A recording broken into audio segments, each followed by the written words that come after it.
안녕하세요, 송종환입니다. 요번에는 오픈 이노베이션에 대한 설명을 이번에 드렸는데, 오픈 이노베이션은 타임 투 마켓이다. 제가 책에다 쓴 내용 중에 하나인데, 이게 과연 무슨 의미일까? 근데 이제 오픈 이노베이션 타임 투 마켓이라면 사람들이 일반적으로 타임 투 마켓이라면 무조건 빨리 한다고 생각을 해요. 근데 그게 정확하게 맞지는 않는 것 같고요.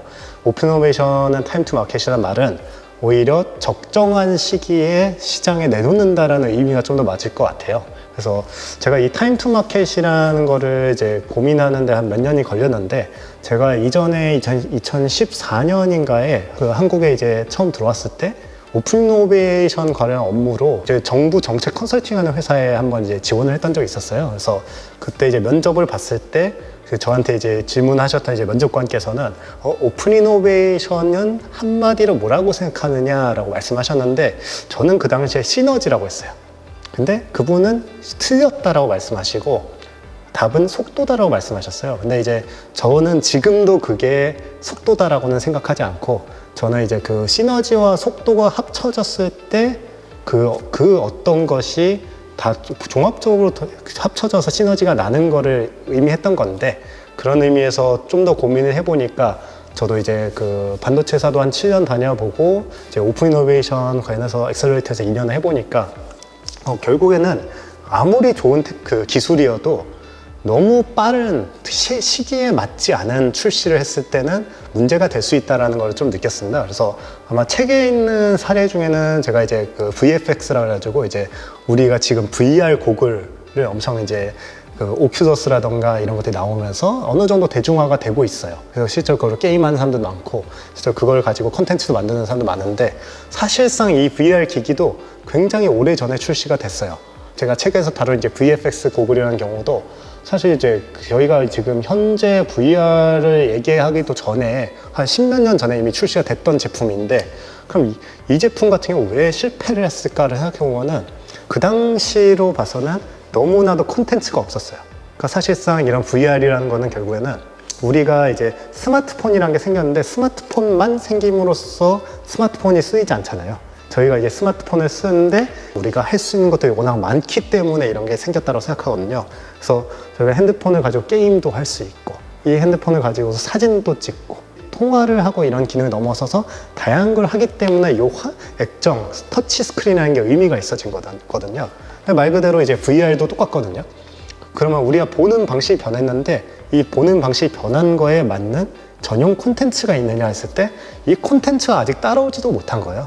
그래서 그 당시에 이걸 출시했던 회사는 아주 야심차게 내놨지만, 사실상 이제 거기에 따라가는 콘텐츠가 단 한 개도 없었고, 더 중요한 건 뭐냐, 그 당시 기술력으로는 우리가 생각하는 UI, UX를 충분히 구현하지 못한 거예요. 이게 사실상 지금도 어려움을 겪고 있는 게 VR 기기가 어지러움증이 많아요. 그래서 이제 이런 VR 기기를 자꾸 쓰다 보면은 약간 멀미가 난다는 사람들도 있고, 진짜 이걸 갖고 약간 폐소공포증 느끼는 사람들도 있고, 그래서 이런 것들 아직까지 실제 환경만큼의 이런 구현력을 아직 갖추지 못했는데, 그 당시에는 이거를 받아들이기에는 사람들이 아직까지 이런 스마트 기기마저 없는 세상에서 VR로 이렇게 보는 것 자체가 이렇게 폐쇄된 공간에서 이거를 하는데 너무 어지럽고, 이거를 심적으로 받아들이는 준비도 전혀 안 돼 있던 상황인 거예요. 그렇기 때문에 이런 제품을 그 당시에 내놨지만 참패했죠.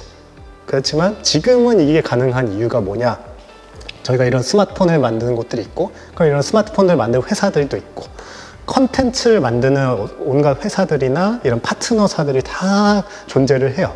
그리고 저희가 지금은 이제 유튜브든 이런 영상을 이제 보러 할 수 있는, 콘텐츠 볼 수 있는 플랫폼들도 굉장히 많고, 그러면 여기서 약간의 트위스트를 줘가지고 변형만 하면은 다 이 콘텐츠를 재활용할 수 있는 환경이 된 거예요.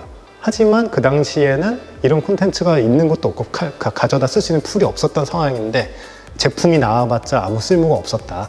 그래서 저는 이제 오픈 이노베이션은 타임 투 마켓이라는 말을 하는데, 정확한 이 타임 투 마켓은 뭐냐, 이 스타트업은 야심차게 자기들의 기술력을 가지고서 시장에 내놓겠다고 꺼내놨는데, 문제는 아직 시장이 이걸 받아들일 준비가 안 돼 있을 수 있어요.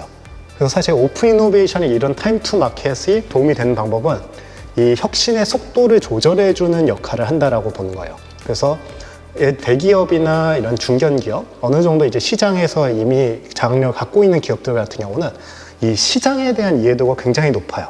그래서 특히나 스타트업들은 지금 시장에 없는 걸 자꾸 내놓으려고 하는데, 반대로 이런 기성기업들은 기존의 시장에 있는 거를 좀 더 잘하는 방법에 대해서는 스타트업들보다 솔직히 더 잘할 수밖에 없어요.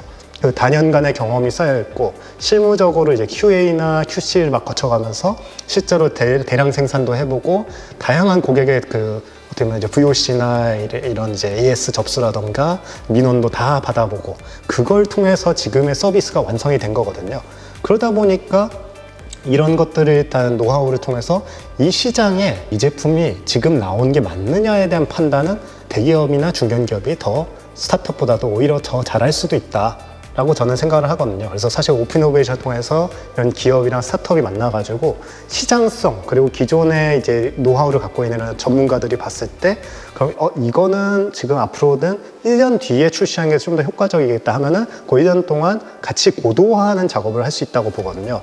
대기업이나 이런 중견기업에 계시는 이런 어떤 기술적인 전문가다, 아니면 마케팅 시장 전문가들이 봤을 때 어떤 이제 UI, UX를 좀 더 고려했으면 좋겠다, 이런 것들에 대한 피드백을 제공해 줄 수 있는 게 오픈 이노베이션을 통한 협업 구조라고 생각을 해요. 혁신의 속도를 너무 시장에 빨리 나와서 사장되지 않도록 고생해서 만들어낸 이런 기술을 시장에서 그냥 묻혀버리지 않도록 할 수 있는 게 또한 오픈 이노베이션일 수 있다 라고 저는 생각을 해서, 오픈 이노베이션은 타임 투 마켓이다 라고 제가 말씀드릴 수 있을 것 같습니다. 네, 감사합니다.